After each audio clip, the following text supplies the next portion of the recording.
The air in Willow Creek's community center was thick with tension that crisp autumn morning. Karen Mitchell, known for her sharp tongue and unyielding sense of entitlement, stood at the center of the storm she'd ignited.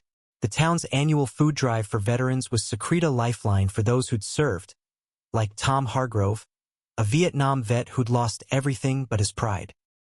His weathered hands trembled as he stared at the empty spot where his ration bag should have been. Karen, clutching that very bag, sneered, "I deserve this more. I've got kids to feed." Tom's voice cracked, raw with disbelief. "Those are mine, Karen. I earned them. You've got no right." The crowd murmured, a mix of outrage and unease. Karen's eyes darted, unapologetic. She'd always taken what she wanted: parking spots, discounts, attention. But this was different. The rations were more than food. They were respect, gratitude, survival. To Tom, they were a lifeline through another bitter winter. To Karen, they were just another thing she could claim. The argument escalated fast. Karen's voice rose, shrill and defensive. "You're not the only one struggling, Tom. Why should you get special treatment?" The words hit like a slap. Tom's face hardened, his fists clenched. A younger veteran, Sarah, stepped forward, her voice steady but seething. "You don't get to decide what's fair, Karen. You didn't serve. You didn't sacrifice." The crowd tightened, their whispers turning to shouts. Karen doubled down, her face red, accusing the town of favoritism, of neglecting real families like hers. Then Sheriff Daniels arrived. The room fell silent as his boots echoed on the hardwood floor. He'd known Tom for years, knew the man's quiet dignity, his unspoken pain. He looked at Karen, her grip on the bag unyielding, and his jaw tightened.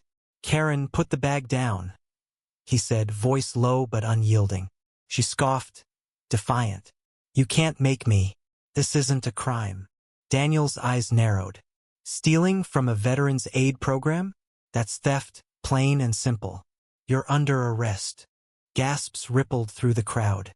Karen's bravado crumbled as Daniels produced handcuffs, the metal glinting in the sunlight.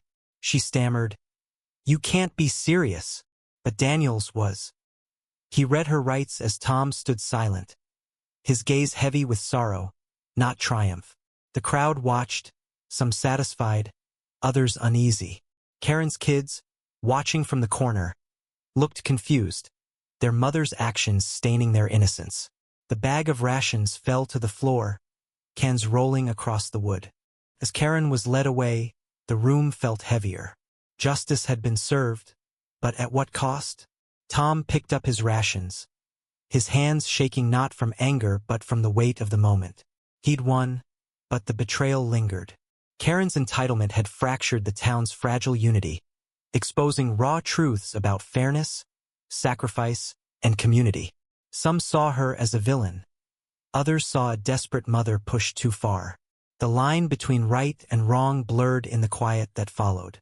The sun set over Willow Creek, casting long shadows. Tom sat alone, staring at the bag of food that now felt like a hollow victory. Karen sat in a cell, her defiance replaced by bitter regret. The town would talk for weeks, but the scars would last longer. What do you think, was justice served? Or did the punishment deepen the divide?